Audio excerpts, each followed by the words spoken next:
টি-20 বিশ্বকাপটা ভুলে যাওয়ার মতো কাটছে অভিষেক শর্মার। অসুস্থতায় এক ম্যাচ খেলতে না পারলেও বাকি 3 ম্যাচে রানের খাতায় খুলতে পারেননি অভিষেক শর্মা। র্যাঙ্কিংয়ে 1 নম্বর থাকেই ব্যাটার দুর্বলতা উন্মোচিত হয়ে গেছে বলে মনে করেন মোহাম্মদ আমির। টি-20 বিশ্বকাপে বেশ বড় প্রত্যাশা ছিল অভিষেককে নিয়ে, তবে তা একেবারেই পূরণ করতে পারেননি এই ব্যাটার।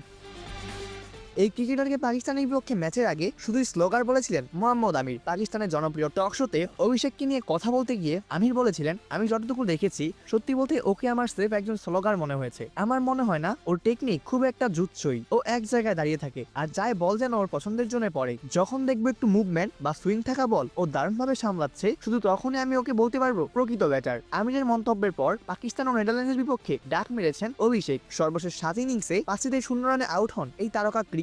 আমির এবার অভিষেকের সাথে উদাহরণ টেনেছেন সাইম আইয়ুবের। এক অনুষ্ঠানে আমির বলেন, কয়েক বছর আগে সাইম যখন পিএসএল খেলতে আসে, সাইমের একটাই সমস্যা ছিল, নতুন ছিল এবং নোলুক শট খেলছিল। কেউ তার দুর্বলতা জানতো না। ওর বেশিরভাগ শট ছিল লেগ সাইডে। সাইমের সাথে অভিষেকের মিল বের করেছেন আমির। এই নিয়ে আমির বলেন, ওরও একই অবস্থা। ও প্রতিটি বল স্লটে চায় যাতে হিট করতে পারে, কিন্তু বড় মঞ্চে বা ওয়ানডেতে চাপের ক্রিকেটে আপনি প্রতিটি বল সজোরে ঘুরিয়ে মারতে পারবেন না। এখনো যখন বল 4th বা 5th স্টাম্পে আসছে, সাইম সিদ্ধান্ত নিতে পারছে না কি করবে। এই টি-20 বিশ্বকাপেই সে 2বার উইকেটের পেছনে ক্যাচ দিয়ে আউট হয়েছে। অভিষেককে ওপেনার হিসেবে সবদিকে খেলার দক্ষতা অর্জনের পরামর্শ দিয়েছেন মোহাম্মদ আমির। সাবেক এই তারকার মতে সীমাবদ্ধতা দূর করেই আন্তর্জাতিক ক্রিকেটে টিকে থাকতে হবে এই তারকা ক্রিকেটারকে। আন্তর্জাতিক বোলাররা আপনার শক্তির জায়গায় বল করবে না, তারা আপনার স্বাচ্ছন্দ্যের বাইরে নিয়ে আসবে। একজন ওপেনার হিসেবে সবদিকে খেলার দক্ষতা থাকতে হবে আপনাকে। সালমান আখা ও আরিয়ান দত্ত অভিষেকের শরীরের উপর বল দেখে তাকে আউট করেছিল। আন্তর্জাতিক ক্রিকেটে আপনার দুর্বলতা উন্মোচন করে সবাই দেখতে চাইবে।